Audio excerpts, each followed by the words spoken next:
Yeah, that's fine. Okay. I'm appreciating the super bloom. Yes. We are part of the super bloom. I've been thinking a lot lately about spring, and it's all around. It'd be pretty hard not to notice it. Yes. And what it takes for this spring that we have, what it takes for this abundance of super bloom. The rain, the soil, and each seed has to surrender what it might, in its smallness, it might think it's going to maintain the seed coating that makes it an individual seed, not connected to the rest.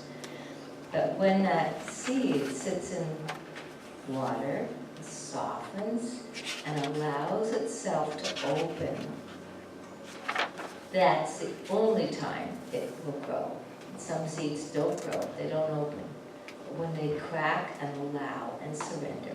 So my reading is about that. It's from one of my favorite books called The Book of Awakening by Mark Nepo. Yes. And it's the courage of the seed. All the buried seeds crack open in the dark the instant they surrender to a process they can't see. What a powerful lesson is the beginning of spring. All around us, everything small and buried surrenders to a process that none of the buried parts can see. And this innate surrender allows everything edible and fragrant to break ground into a life of light that we call spring. In nature, we are quietly given countless models of how to give ourselves over to what appears dark and hopeless, and what appears like a death, but which ultimately is an awakening that is beyond all imagining. This moving through the dark into blossom is the threshold to God. As a seed buried in the earth cannot imagine itself as an orchid or a hyacinth, neither can a heart packed with hurt imagine itself loved or at peace. The courage of this seed is that once cracking, it cracks all the way.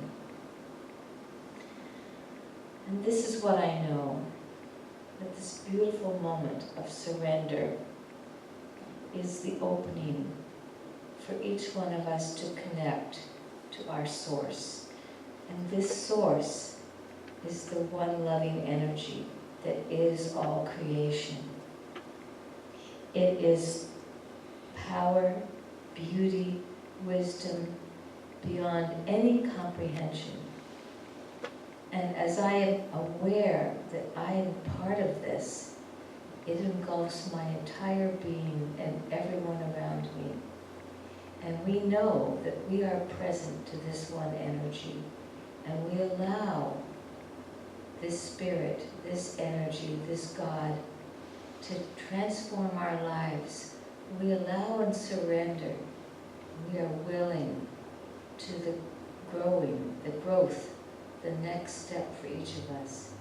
And I know this service unfolds beautifully with Reverend Miriam, with all the thoughts she has prepared before here and in this moment, and as she speaks, Spirit speaks through her. And the music we have is inspired and perfect, exactly what we need in this moment. I'm grateful for this teaching and for this center of the heart. And I surrender this treatment into the law and into the love that always says, yes, my beloved. And say with me now,